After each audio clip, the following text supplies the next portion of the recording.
अस्सलाम वालेकुम, मैं हूँ माही नूर। मैं एक हाउसवाइफ़ हूँ और मुझे सीखने का बहुत शौक़ है। मैं हमेशा कोशिश करती हूँ कि जहाँ से भी कोई अच्छी बात सीखूँ, कोई खूबसूरत नसीहत सुनूँ या दीन और ज़िंदगी के बारे में कुछ अच्छा पढूँ तो उसे दूसरों तक मैं पहुँचाऊँ। और मुझे लगता है कि ये एक बहुत खूबसूरत ज़रिया है कि हम अपने रोज़मर्रा के काम करते हुए भी अल्लाह को याद करें, अच्छी बातें करें और किसी के दिल तक कोई अच्छी बात पहुँचा सकें। आज हम एक बहुत खूबसूरत और अहम मौज़ू पर बात करेंगे, रिज़्क में बरकत कैसे आती है। आजकल तकरीबन हर इंसान परेशान है। कोई कहता है पैसे कम हैं, कोई कहता है आमदनी है मगर बचत नहीं है और कोई ये सोचता है कि इतनी मेहनत के बावजूद ज़िंदगी में सुकून नहीं है।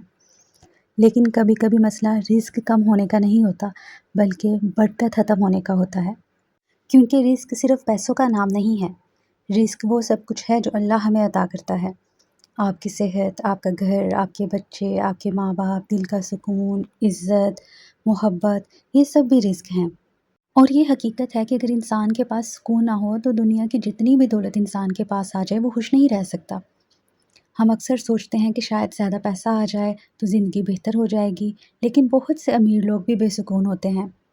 क्योंकि असल खुशी बरकत में होती है और बरकत सिर्फ़ अल्लाह देता है। सबसे पहली चीज़ जो रिज़्क में बरकत लाती है वो है अल्लाह से मज़बूत ताल्लुक़। जब इंसान नमाज की पाबंदी करता है, सच्चे दिल से दुआ करता है, अल्लाह को याद करता है, जब हम फ़जर की नमाज़ पढ़ते हैं, अल्लाह का ज़िक्र करते हैं और तस्बीह मलाइका पढ़ते हैं, जिसे रिज़्क की तस्बीह भी बोला जाता है, तो कैसे दिल को सुकून मिलता है और अल्लाह बरकत भी अता करता है। हमारे इर्द-गिर्द बहुत से ऐसे लोग हैं जो कम कमाते हैं, लेकिन उनके घर में सुकून होता है, बरकत होती है, खुशी होती है। और कुछ लोगों के पास सब कुछ होने के बावजूद दिल हमेशा परेशान रहता है। उसकी वजह यही है कि सुकून और बरकत सिर्फ़ अल्लाह के हाथ में है। बरकत ना होने की एक बहुत बड़ी वजह शुक्र की कमी भी है। हम अपनी ज़िंदगी में जो नहीं है, बस उसको देखते रहते हैं। फ़लाँ के पास खूबसूरत घर है, फ़लाँ के पास अच्छी कार है, फ़लाँ की ज़िंदगी मुझसे बेहतर है और इसी सोच में हम अपनी नेमतें भूल जाते हैं। ज़रा सोचिए, सुबह आँख खुल जाना कितनी बड़ी नेमत है। अपने बच्चों की आवाज़ सुनना, माँ-बाप का साया, 2 वक़्त की रोटी मिल जाना, ये सब कितने लोगों के पास नहीं है।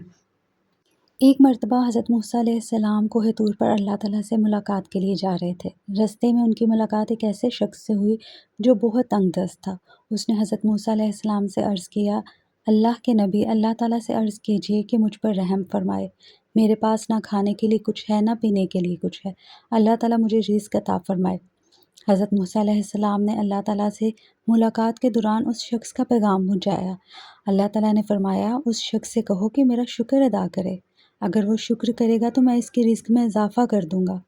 कुछ दिन बाद हज़रत मूसा अलैहिस्सलाम दोबारा उस शख्स से मिले तो देखा कि अल्लाह ताला ने उसे बहुत कुछ अता किया था।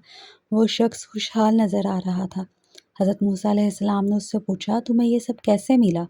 उस शख्स ने जवाब दिया, मैंने अल्लाह ताला का शुक्र करना शुरू कर दिया और अल्लाह ताला ने मेरे रिज़्क में बेशुमार बरकत अता फ़रमा दी। रिज़्क में बरकत के लिए सबसे पहले तो अल्लाह ताला का शुक्र अदा करना ज़रूरी है और फिर ज़रूरी है अच्छा अखलाक, नरम लहजा, लोगों के साथ अच्छा रवैया, किसी का दिल ना दुखाना। ये सब चीज़ें इंसान की ज़िंदगी को बहुत खूबसूरत बना देती हैं। बाज़ औक़ात इंसान की ज़ुबान उसके रिज़्क को ख़त्म कर देती है। गुस्सा, बदतमीज़ी, तकब्बुर और दूसरों को नीचा दिखाना, ये सब चीज़ें दिल से सुकून और ज़िंदगी से बरकत छीन लेती हैं। और एक चीज़ जो रिज़्क को बढ़ाती है वो है सदका। ज़रूरी नहीं कि आप बहुत अमीर हों तभी सदका करें। किसी को पानी पिला देना, किसी भूखे को खाना खिला देना, किसी उदास इंसान को तसल्ली दे देना, ये सब भी सदका है और अल्लाह सदका करने वालों को कभी खाली नहीं लौटाता। एक और बहुत अहम बात, वालिदैन की इज़्ज़त करना। माँ-बाप की दुआओं में बहुत ताकत होती है। कभी-कभी इंसान की किस्मत माँ की एक दुआ से बदल जाती है। और अगर आप चाहते हैं कि घर में सुकून रहे तो घर के माहौल को नरम रखें। हर वक्त लड़ाई, गुस्सा और शिकायतें घर की बरकत ख़त्म कर देते हैं।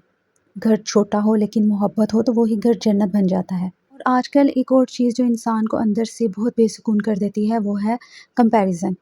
हम हर वक्त दूसरों की ज़िंदगी देखते रहते हैं। सोशल मीडिया पर हर इंसान खुश नज़र आता है, लेकिन हकीकत में हर शख्स अपनी एक अलग जंग लड़ रहा होता है। इसलिए अपनी ज़िंदगी को दूसरों से कंपेयर करना छोड़ दें। आपका नसीब अलग है, आपका वक्त अलग है, अल्लाह का प्लान आपके लिए अलग है। जो आपके नसीब में है वो आप तक पहुँच कर रहेगा। کبھی کبھی اللہ آپ کو انتظار اس لیے کرواتا ہے تاکہ آپ اللہ کے اور قریب آ سکیں۔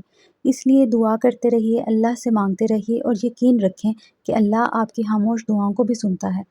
اپنے دن کا کچھ وقت اللہ کے لیے نکالیں، قرآن پڑھیں، استغفار کریں، دل سے دعا کریں۔ آپ محسوس کریں گے کہ دل بھی ہلکا ہونے لگا ہے اور زندگی میں بھی سکون آنے لگا ہے۔ اگر آپ چاہتے ہیں کہ اللہ آپ کے رزق میں برکت دے تو صرف پیسے مانگنے کی بجائے سکون، شکر اور حلال رزق مانگیں، کیونکہ تھوڑا مگر پرسکون رزق بے برکت دولت سے کہیں بہتر ہے۔ اللہ ہم سب کے گھروں میں سکون، محبت اور بے حساب برکت عطا فرمائے۔ آمین یا رب العالمین۔ اگر یہ باتیں آپ کے دل تک پہنچی ہوں تو مجھے اپنی دعاؤں میں یاد رکھیے۔